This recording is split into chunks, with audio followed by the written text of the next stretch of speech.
Soyez les bienvenus sur Medi 1 TV. L'invité culture, c'est avec Adama Daïko, l'un des humoristes les plus connus en Côte d'Ivoire. Adama Daïko, c'est l'auteur, le chroniqueur, l'artiste.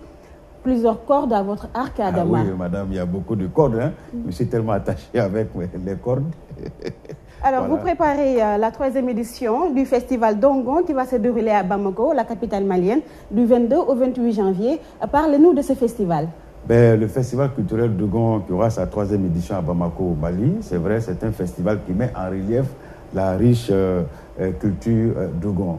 Les Dogons, c'est un peuple du Mali qui a gardé, je veux dire, toute sa culture. Comment on s'habille, comment on mange, comment on travaille et tout. Donc pendant une semaine, la capitale Bamako va abriter tout un village Dogon. C'est-à-dire on se croirait dans un village Dogon avec l'artisanat, avec l'animation des concerts. Et c'est une manière de faire la promotion de cette riche culture dont je suis originaire, parce que mes parents sont d'origine malienne, Dogon, et j'ai aussi le sang Dogon. Donc c'est normal que je m'y mette. Adama Daïko, vous êtes humoriste, comme je le disais à l'entame de mes propos. Aujourd'hui, quel regard portez-vous sur l'humour ou la comédie même en général et sur le continent? Oui, c'est vrai que j'ai plusieurs codes dans mon arc. L'humour en fait partie. Il faut situer les responsabilités. Vous voyez, c'est en 2003, nous avions décidé ici, dans ce pays, en Côte d'Ivoire, de mettre en place un festival pour faire la promotion de l'humour professionnel. C'est ainsi que beaucoup de jeunes y ont cru.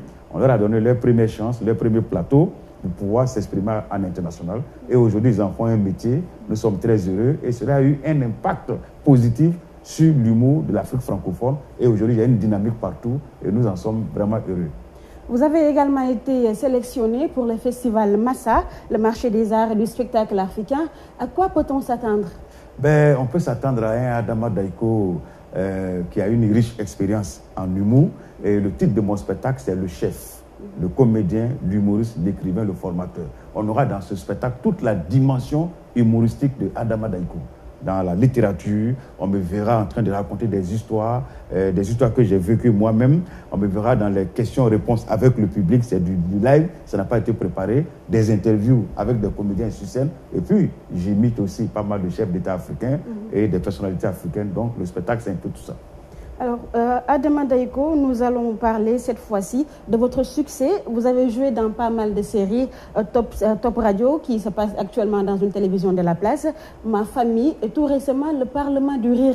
Qu'est-ce qui explique le succès d'Adama Daïko? Oui, tout à fait. Adama Daïko, c'est vrai, c'est le comédien de théâtre, c'est l'homme qui est dans le cinéma. Mais le succès, c'est la prise de conscience très tôt, avoir une bonne vision, se fixer des objectifs.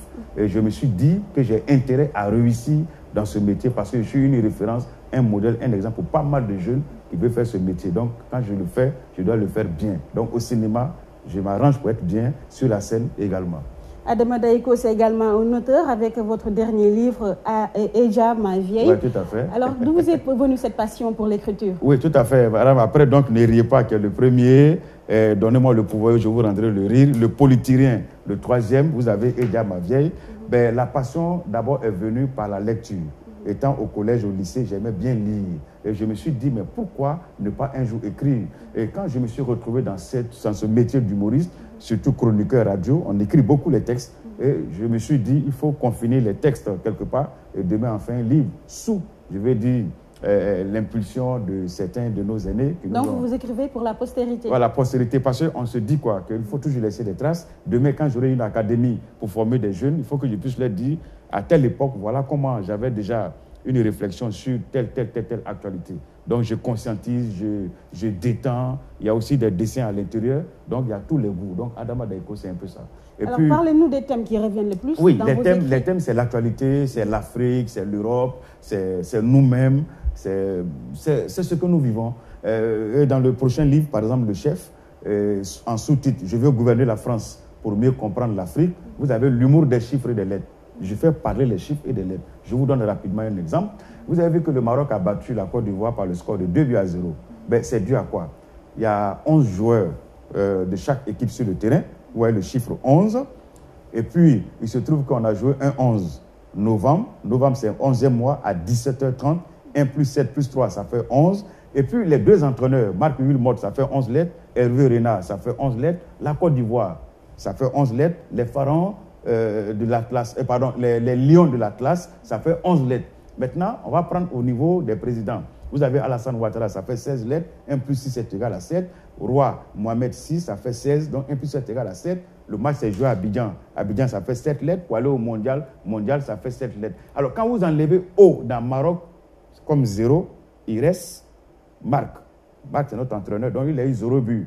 Alors qu'il fallait un but, comme on est en 2017. 2017, ça fait 1, on n'a pas pu marquer un but. Donc le Maroc a profité pour faire 11. Ça fait 1 plus 1 est égal à 2. Voilà comment on a été battu, madame.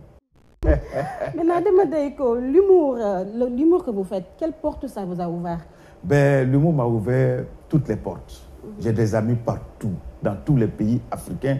Quand je me rends au Mali, au Burkina, au Maroc, quand je vois les communautés africaines, j'ai l'impression que je suis devant ma porte. Parce que j'ai fait des sketchs en 98, et Djama Vieille, Adama Daiko, dans mon personnage de Dromican, où je fais des sketchs qui touchent vraiment les uns et les autres. Je vous assure que les gens continuent de m'écouter et on a l'impression que je suis toujours jeune. Quand on me voit la tête, on dit « Ah, mais attends, je te croyais encore plus jeune. » Et dit « Mais attention, il y a longtemps que je suis sur la terre. » Chez nous, on dit que le sourd-muet n'aime pas le bruit. Mais à travers l'humour que vous faites, vous transmettez des messages. Est-ce que ces messages sont perçus? Oui, tout à fait. L'humour, pour nous, est un vecteur de messages, est un moyen pour nous de communiquer, d'éduquer et surtout de conscientiser. Pour nous, l'humour, c'est un outil de communication. Parce que l'humour permet aux uns et aux autres de se corriger, de se dire « Ah, voilà comment est-ce que la société nous voit ». Ça peut être des personnes de toutes les sensibilités, je veux dire des citoyennetés, que tu sois homme d'affaires, que tu sois un dirigeant d'un pays, que tu sois un footballeur, chacun se retrouve dans l'humour d'Adama Daiko et nous sommes convaincus que notre message est toujours passé. Vous parlez de conscientisation. Aujourd'hui, que dites-vous à ces nombreux jeunes Africains qui bravent les mers pour aller en Europe? Qu'est-ce que vous leur dites à ces jeunes? Vous voyez, si ces jeunes gens se déplacent pour aller en Europe, c'est vrai, ils ont une part de responsabilité. Mais il faut aussi que nos dirigeants créent vraiment des opportunités pour réduire le nombre de jeunes qui aient envie d'aller en Europe. On peut aller en Europe par la voie, je veux dire, conventionnelle. Vous allez chercher un visa, vous payez votre billet d'avion, vous y allez sans problème. Mais c'est la façon de partir que nous décrions. Quand nous voyons nos jeunes gens mourir dans l'eau, sincèrement, c'est difficile. Et très souvent, ce sont les parents qui se cotisent.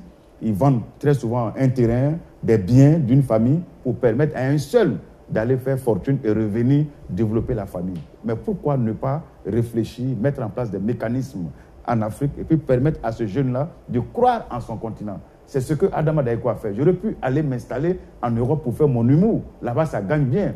Mais j'ai créé un espace en Côte d'Ivoire pour donner le rêve de l'humoriste africain à beaucoup de jeunes.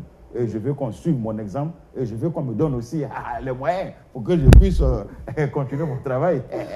Adama Daiko, auteur, mais vous n'allez pas vous limiter à ces 4 œuvres. Il y a un 5e. Oui, il y a un 5e. Oui, il y a un 5e qui arrive. Le chef, s'il plaît à Dieu, juste avant le Massa, on va le publier. Le titre de ce livre, madame, vraiment, c'est un titre évocateur. Le chef, le comédien, l'humoriste, l'écrivain, le formateur. Et en sous-titre, nous avons « Je veux gouverner la France pour mieux comprendre l'Afrique ». En fait, j'ai fait un rêve dans lequel j'ai vu une élection présidentielle africaine se dérouler en France.